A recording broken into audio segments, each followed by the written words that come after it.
प्रथमस्कन्धः अथाष्टचत्वारिंशोऽध्यायः 48 chapter from sloka 1. श्रीशुक उवाच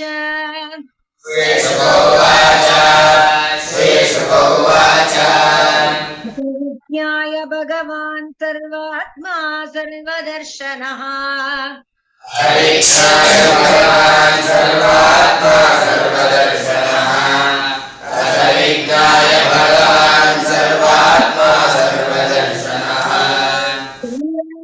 कामतप्तायाः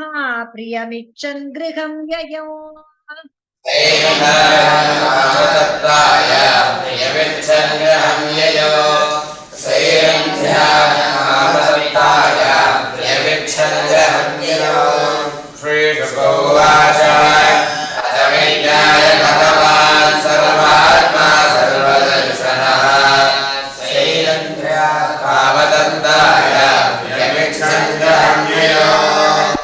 महार्होपस्करैराढ्यं कामोपायोपबृंहितम्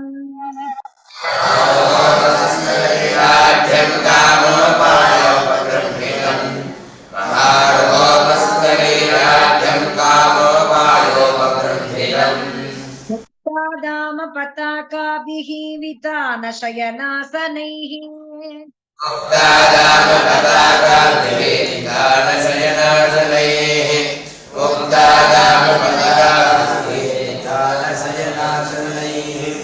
रूपैर्सुरभिर्दीपैः स्रग्गन्धैरपि मण्डितम्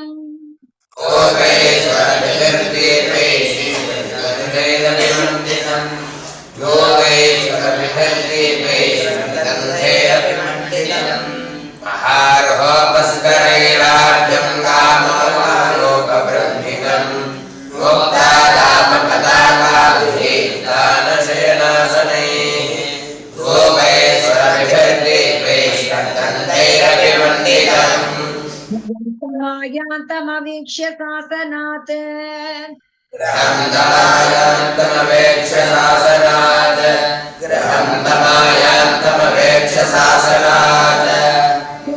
समुत्थाय हि जात सम्भ्रमा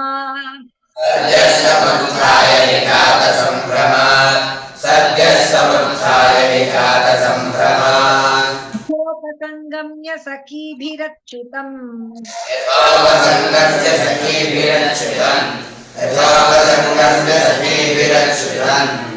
भावयामास सदा सनादिभिः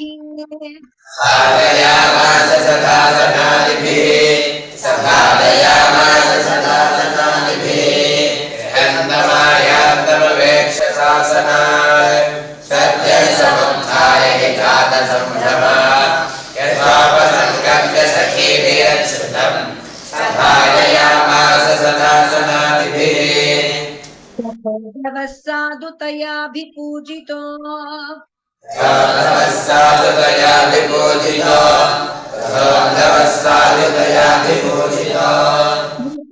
दुर्व्यामभिमृश्य चासनम्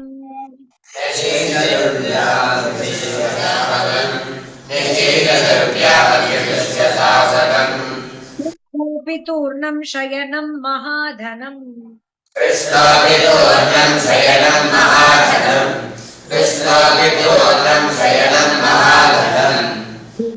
लोकाचरितान्यनुव्रतः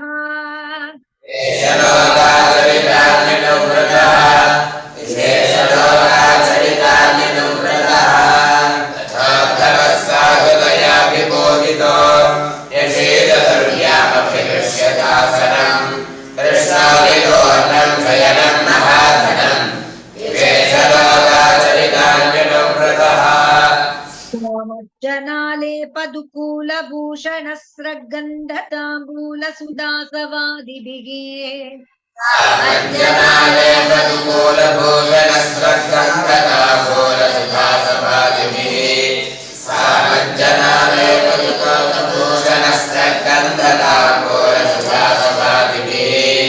मुखारितात्म उपससार माधवम्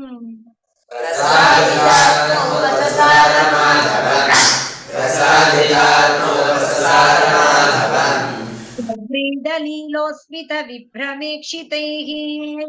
सर्वेण लीलोऽस्मितविभ्रमेक्षितैः सर्वेण लीलोऽस्मितविभ्रमेक्षितैः सामज्जनाले पुतुमूलभूषणस्वगन्धताम्बूलसुधासपादिभिः प्रसादितात्ममुपससारमाधवम् सर्वेण लीलोऽस्मितविभ्रमेक्षितैः आहूयकान्तां नवसङ्गमः प्रिया आहूयकान्तानवसङ्गमक्रिया आहूयकान्तानवसङ्गमक्रिया विचिन्तितां कङ्कणभूषिते करे विशङ्कितां कङ्कणभूषिते करे विशङ्कितां कङ्कणभूषिते करे शय्याम् अधिवेश्य रामया प्रगद्गशय्यामधिवेश्य रामया प्रगद्गशय्यामधिवेश्य रामया वेणुलेपार्पण पुण्यलेशया हेमेनुलेपार्पणपुण्यलेशया हेमेनुलेपार्पणपुण्यलेशया आहूयकान्तां नवसङ्गमप्रिया विशङ्कितां कङ्कणभूषिते करे प्रगद्गशय्यामधिवेश्य रामया हेमेनुलेपार्पणपुण्यलेशया आनन्दतप्तकुचयोरुरुदस्तताक्ष्णोः सानन्ददत्तकुचयोरुदस्तताक्ष्णोः सानन्ददत्तकुचयोरुदस्तताक्ष्णोः निग्रन्त्यनन्तचरणेन रुजो भृजन्ति जिघ्रन्त्यनन्तचरणेन रुजो भृजन्ति जिघ्रन्त्यनन्तचरणेन रुजो भृजन्ति गोव्यां स्तनान्तरगतं परिरभ्य कान्तम् गोर्भ्यां स्तनान्तरगतं परिरभ्य कान्तम् गोर्भ्यां स्तनान्तरगतं परिरभ्य कान्तम् आनन्दमूर्तिमगजात् अतिदीर्घतापम् आनन्दमूर्तिमदहातिदीर्घतापम् आनन्दमूर्तिमदहातिदीर्घतापम् सारङ्गतप्तकुचयोरुदस्तताक्ष्णोः जिघ्रन्त्यनन्तचरणेन रुजो भृजन्ति गोर्भ्यां स्तनान्तरगतं परिरभ्य कान्तम् आनन्दमूर्तिमदहातिदीर्घतापम् दैवं कैवल्यनाथं तं प्राप्य दुष्प्रापमीश्वरम् शैवं कैवल्यनाथं तं प्राप्य दुष्प्रापमीश्वरम् शैवं कैवल्यनाथं तं प्राप्य दुष्प्रापमीश्वरम् अङ्गरागार्पणेनाहो दुर्भगेदमयाचत अङ्गरागार्पणेनाहो दुर्भगेदमयाचिता अङ्गरागार्पणेनाहो दुर्भगेदमयाचिता शैवं कैवल्यनाथं तं प्राप्य दुष्प्रापमीश्वरम् अङ्गरागार्पणेनाहो दुर्भगेदमयाचिता आहोह्यतामिह प्रेष्टदिनानि कतिचिन्मया आहोस्यतामिह प्रेष्ठदिनानि कतिचिन्मया आहोस्यतामिह प्रेष्ठदिनानि कतिचिन्मया नमस्यनोत्सहे त्यक्तुं सङ्गं ते अम्बुरुहे क्षण रमस्वनोत्सहे त्यक्तं सङ्गं ते अम्बुरुहेक्षण रमस्वनोत्सहे त्यक्तं सङ्गं ते अम्बुरुहेक्षण आहोस्यतामिह प्रेष्ठदिनानि कतिचिन्मया रमस्वनोत्सहे त्यक्तं सङ्गं ते अम्बुरुहेक्षणः कामवरं दत्त्वा मानयित्वा च मानदः तस्यै कामवरं दत्त्वा मानयित्वा च मानदः तस्यै कामवरं दत्त्वा मानयित्वा च मानदः सुबोधवेन सर्वेशः स्वधामागमदर्चितम् सहोद्धवेन सर्वेशः स्वधामागमदर्चितम् सहोद्धवेन सर्वेशः स्वधामागमदर्चितम् तस्यै कामवरं दत्त्वा मानयित्वा च मानदः सहोद्धवेन सर्वेशः स्वधामागमदर्चितम् मध्यं समाराध्य विष्णुं सर्वेश्वरेश्वरम् आराध्यं समाराध्य विष्णुं सर्वेश्वरेश्वरम् दुराराध्यं समाराध्य विष्णुं सर्वेश्वरेश्वरम् यो गृह्णीते मनोग्राह्यम् असत्त्वात् कुमनिष्यसौ योगृणीते मनोग्राह्यं सत्त्वात्मनीश्वरो योगृणीते मनोग्राह्यं सत्त्वात्मनीश्वरो दुराराध्यं समाराध्य विष्णुं सर्वेश्वरेश्वरम् योगृणीते मनोग्राह्यं सत्त्वात्मनीश्वरो क्रूरभवनं कृष्णः सह रामोधवः प्रभुः अक्रूरभवनं कृष्णः सह रामोद्धवः प्रभुः अक्रूरभवनं कृष्णः सह रामोद्धवः प्रभुः चिकीर्षयन् प्रागादक्रूरप्रियकाम्यया किञ्चित् चिकीर्षयन् प्रागादक्रूरप्रियकाम्यया किञ्चित् चिकीर्षयन् प्रागादक्रूरप्रियकाम्यया अक्रूरभवनं कृष्णः सह रामोद्धवः प्रभुः किञ्चित् चिकीर्षयन् प्रागादक्रूरप्रियकाम्यया तथा नरवरश्रेष्ठा नारावीक्ष्य स्वबान्धवान् नरवरश्रेष्ठानाराध्यैक्य स्वबान्धवान् सदा नरवरश्रेष्ठानाराध्यैक्य स्वबान्धवान् युक्ताय प्रमुदितः परिष्वज्याभ्यनन्दत उत्थाय प्रमुदितः परिष्वज्याभ्यनन्दत प्रमुदिताय प्रमुदितः परिष्वज्याभ्यनन्दत सदा नरवरश्रेष्ठानाराध्यैक्य स्वबान्धवान् प्रत्युत्थाय प्रमुदितः परिष्वज्याभ्यनन्दत कृष्णं रामं च सतैरप्यभिवादितः रामकृष्णं रामं च सतैरप्यभिवादितः रामकृष्णं रामं च सतैरप्यभिवादितः पूजयामास विधिवत् कृतासनपरिग्रहान् पूजयामास विधिवत् कृतासनपरिग्रहान् पूजयामास विधिवत् कृतासनपरिग्रहान् रामकृष्णं रामं च सतैरप्यभिवादितः पूजयामास विधिवत् कृतासनपरिग्रहान् वने जनीरापोदारयन् शिरसा नृप आदावने जनीरापोधारयन् शिरसा नृप आदावने जनीरापोधारयन् शिरसा नृप मृगणेन अम्बरे दिव्यैः गन्धस्रग्भूषणोत्तमैः अरहणेन अम्बरे दिव्यै गन्धस्रग्भूषणोत्तमैः अरहणेन अम्बरे दिव्यै गन्धस्रग्भूषणोत्तमैः आदावने जनीरापोधारयन् शिरसा नृप अरहणेन अम्बरे दिव्यै गन्धस्रग्भूषणोत्तमैः चित्वा शिरसा नम्य पादौ अङ्कगतौ मृजन् शिरसानम्यपादापङ्कगतो मृजन् अचित्ता शिरसानम्यपादापङ्कगतो मृजन् प्रश्रया वनतो क्रूरः कृष्णरामौ अभाषत तस्यया वदतो क्रूरः कृष्णरामाभाषत तस्यया वदतो क्रूरः कृष्णरामाभाषत अचित्वा शिरसानम्यपादापङ्कगतो मृजन्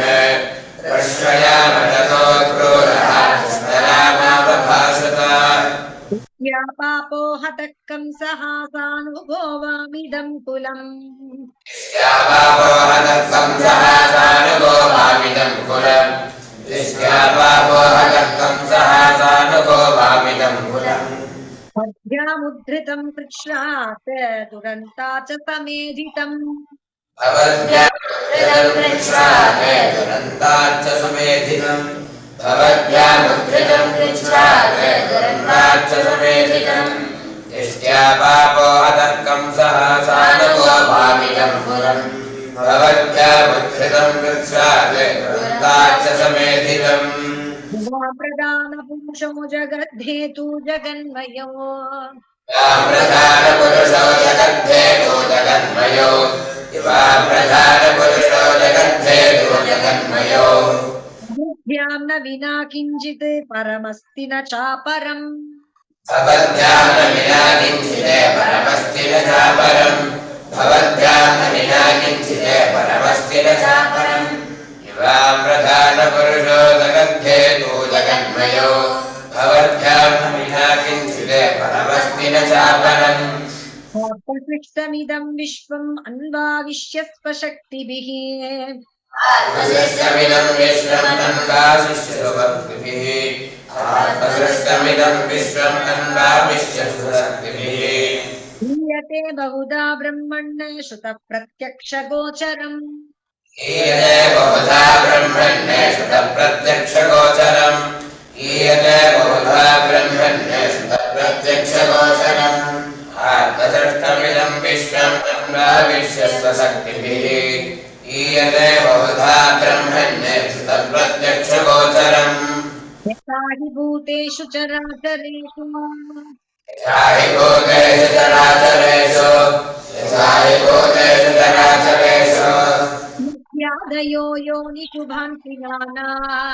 मह्यादयो योनिषु भान्ति नाना मह्यादयो योनिषु भान्ति नाना एवं भवान् केवल आत्मयोनिषु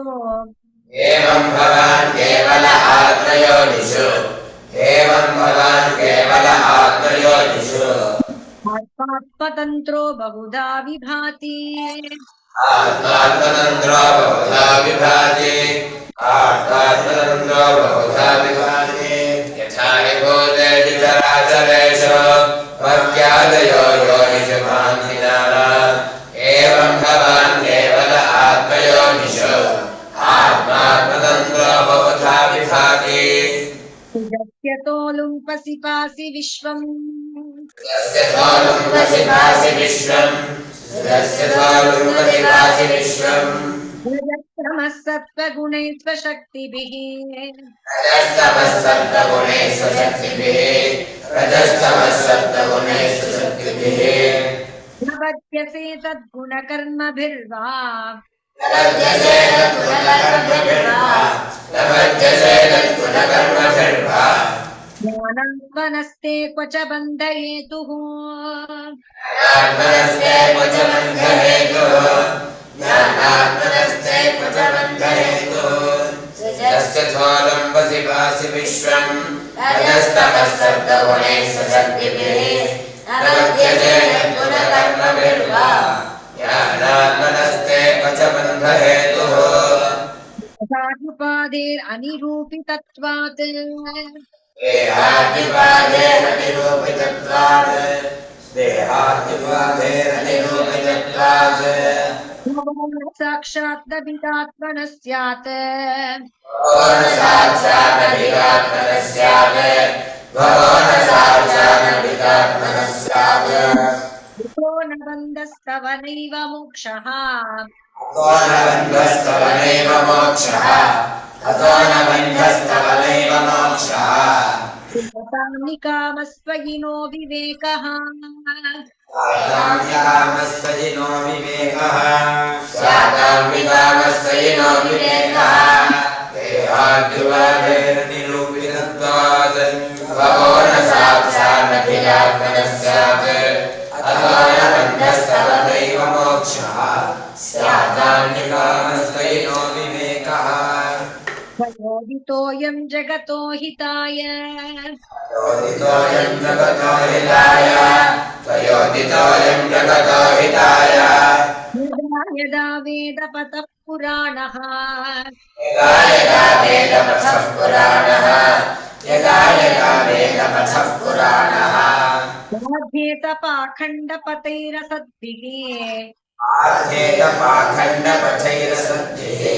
बाध्येत पाखण्डपथैरसद्भिः यदा भवान् सत्त्वगुणं बिभर्ति सदा भवान् सत्त्वगुणं बिभर्ति सदा भवान् सत्त्वगुणं बिभर्ति त्वयोदितोऽयं जगतो हिताय यदा यदा वेदपथः पुराणः बाध्येत पाखण्डपथैरसद्भिः सदा भवान् सत्त्वगुणं बिभर्ति तत्त्वं प्रबोध्य वसुदेव गृहेऽवतीर्णः प्रबोध्य वसुदेव गृहेऽवतीर्णः सत्त्वं प्रबोध्य वसुदेव गृहेऽवतीर्णः स्वांशेन भारमपनेतुमिहासि भूमेः स्वांशेन भारमपनेतुमिहासि भूमेः स्वांशेन भारमपनेतुमिहासि भूमेः क्षौहिणी शतवधेन सुरेतरां शराख्याम् अमुष्य च कुलस्य यशो वितन्वन् अक्षोहिणी शतवधेन सुरेतरां शराख्याममुष्य च कुलस्य यशो वितन्वन्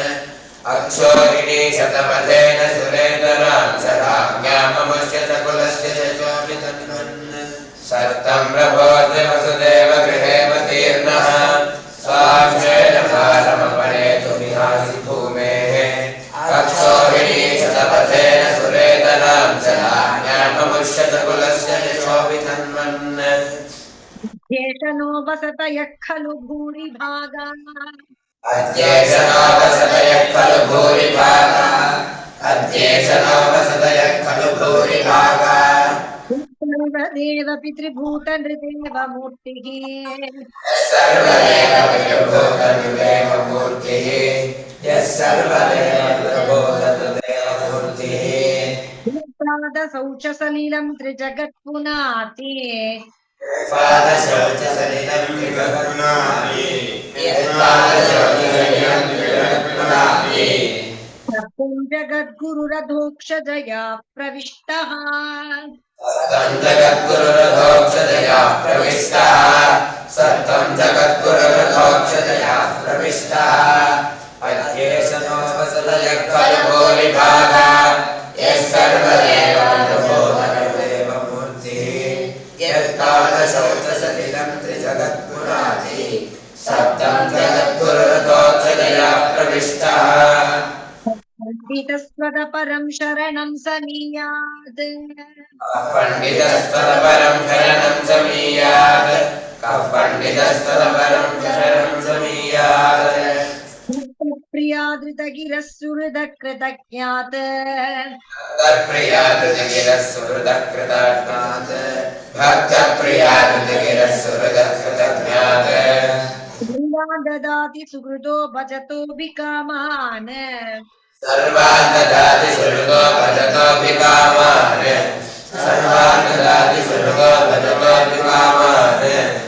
आत्मानमप्युच उपचयापचयो न यस्य आत्मानमप्युपचयापचयो न यस्य आत्मानमप्युपचयापचयो न यस्य कः पण्डितस्पदपरं शरणं समीयात् भक्तप्रियादृतगिरः सुहृदकृतज्ञात् सर्वान् ददाति सुहृदो भजतो विकामान् आत्मानमप्युपचयापचयो न यस्य जनार्दन भवानि घनः प्रतीतो जनार्दन भवानि हनः प्रतीतो जनार्दन भवानि हनः प्रतीतो योगीश्वरैरपि दुरापगतिः सुरेशैः योगेश्वरैरपि दुरापगतिः सुरेशैः योगेश्वरैरपि दुरापगतिः सुरेशैः शुनस्तुतकलत्रधनाप्तगेहदेहादिगर्भणां भवदीयमाया चिन्ध्यासनस्तुतकलत्रधनाप्तगेहदेहादिमोहनशनां भवदीयमायां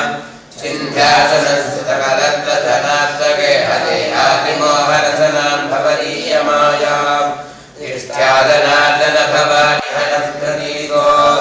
योगेश्वरैरपि दुरापगतिः सुरेशैः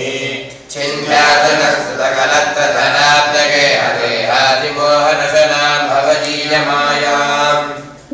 उवाच श्रीशुकौवाच संस्तुतश्च भक्तेन भगवानैः संस्तुतश्च भक्तेन भगवान् हरिः संस्तुतश्च भक्तेन भगवान् हरिः क्रूरं सस्मितं ब्राह्मणगेभिः सम्मोहयन्निव अक्रूरं सस्मितं ब्राह्मणगेभिः सम्मोहयन्निव अक्रूरं सस्मितं ब्राह्मणगेभिः सम्मोहयन्निव श्रीशुभोवाच इत्यर्चितः संस्कृतश्च भक्तेन भगवान् हरिः अक्रोरस्तस्मिदं रागेभ्यः सम्मोहयन्निव श्रीभगवानुवाच श्रीभगवानुवाच ब्रह्मो गुरुः पितृव्यश्च श्लाघ्यो बन्धुश्च नित्यदा नो गुरुपितृभ्यश्च श्लाघ्यो बन्धुश्च नित्यदा तं नो गुरुपितृभ्यश्च श्लाघ्यो बन्धुश्च नित्यदा अयं तु रक्ष्या पोष्याश्च अनुकम्प्या प्रजा हि वः अयं तु रक्षा पोष्याश्च अनुकम्प्या प्रजा हि वः अयं तु रक्षा पोष्याश्च अनुकम्प्या प्रजा हि वः श्रीभगवानुवाच त्वं नो गुरुपितृभ्यश्च श्लाघ्यो बन्धुश्च नित्यदा वयं तु रक्षा पोष्याश्च अनुकम्प्या प्रजा हि वः विदा महाभागा निषेव्यार्हसत्तमाः भवद्विधा महाभागा निषेव्यार्हसत्तमाः भवद्विधा महाभागा निषेव्यार्हसत्तमाः श्रेयस्कामेन्द्रजन्नित्यं देवास्वार्था न साधवः श्रेयस्कामेन्द्रभिर्नित्यं देवाः स्वार्थान् साधवः श्रेयस्कामेन्द्रभिर्नित्यं देवाः स्वार्थान् साधवः भवद्विधा महाभागा निषेव्यार्हसत्तमाः श्रेयस्कामेन्द्रभिर्नित्यं देवाः स्वार्थान् साधवः मयानि तीर्थानि न देवामृत्किलामयाः मयानि तीर्थानि न देवामृत्किलामयाः नह्यं मयानि तीर्थानि न देवामृत्किलामयाः ते पुनन्त्युरुकालेन दर्शनादेव साधवः पुनन्त्युरुकालेन दर्शनादेव साधवः ते पुनन्त्युरुकालेन दर्शनादेव साधवः नह्यं मयानि तीर्थानि न देवामृत्किलामयाः ते पुनन्त्युरुकालेन दर्शनादेव साधवः सुहृदां वै न श्रेयात् श्रेयश्चिकीर्षया सुहृदामेन श्रेयात् श्रेयश्चिकीर्षया सभासुहृदामेन श्रेयात् श्रेयश्चिकीर्षया इत्यासार्थं पाण्डवानां गच्छस्त्वं गजाह्वयम् जिज्ञासार्थं पाण्डवानां गच्छस्त्वं गजाह्वयम् जिज्ञासार्थं पाण्डवानां गच्छस्त्वं गजाह्वयम् स भवान् सुहृदां वैन श्रेयान् श्रेयश्चिकीर्षया जिज्ञासार्थं पाण्डवानां गच्छस्त्वं गजाह्वयम् परते बालाः सह मात्रा सुदुःखिताः पितर्यपरते बालाः सर्वमात्रा सुदुःखिताः पितर्यपरते बालाः सर्वमात्रा सुदुःखिताः मानीता स्वपुरं राज्ञा वसन्त इव शुश्रुव आनीता स्वपुरं राज्ञा वसन्त इति शुश्रुम आनीता स्वपुरं राज्ञा वसन्त इति शुश्रुम पितर्यपरते बालाः सर्वमात्रा सुदुःखिताः आनीता स्वपुरं राज्ञा वसन्त इति शुश्रुम राजाम्बिका पुत्रो भ्रातृपुत्रेषु दीनधीः तेषु राजाम्बिका पुत्रो भ्रातृपुत्रेषु दीनधीः तेषु राजाम्बिका पुत्रो भ्रातृपुत्रेषु दीनधीः प्रमो न वर्तते नूनं दुष्पुत्रवशगोन्धदृक् समो न वर्तते नूनं दुष्पुत्रवशगोन्धकृत् समो न वर्तते नूनं दुष्पुत्रवशगोन्धकृत् तेषु राजाम्बिका पुत्रो भ्रातृपुत्रेषु दीनधीः समो न वर्तते नूनं दुष्पुत्रवशगोन्धकृत् जानीहि त्वद्वृत्तम् अधुना साध्वसाधु वा तद्वृत्तमधुना साधु वा तद्वृत्तमधुना साधु वा ज्ञाय तद्विधास्यामो यथा सुहृदां भवेत् विज्ञाय तद्विधास्यामो यथा सुहृदां भवेत् विज्ञाय तद्विधास्यामो यथा सुहृदां भवेत् तच्छजानीहि तद्वृत्तमधुना साधु पार्थसाधुवा विज्ञानतद्विधास्यामो यथा संसृतां भवेत् क्रूरं समादिश्य भगवान् हरिरीश्वरः इत्यक्रोरं समादिश्य भगवान् हरिरीश्वरः इत्यक्रोरं समादिश्य भगवान् हरिरीश्वरः संकर्षणोदवाभ्यां वै ततः स्वभवनं ययौ संकर्षणोद्धवाभ्यां वेदस्वभवनं ययो संकर्षणोद्धवाभ्यां वेदस्वभवनं ययो इत्यक्रोरं समादिश्य भगवान् हरिरीश्वरः संकर्षणोद्धवाभ्यां वेदस्वभवनं ययो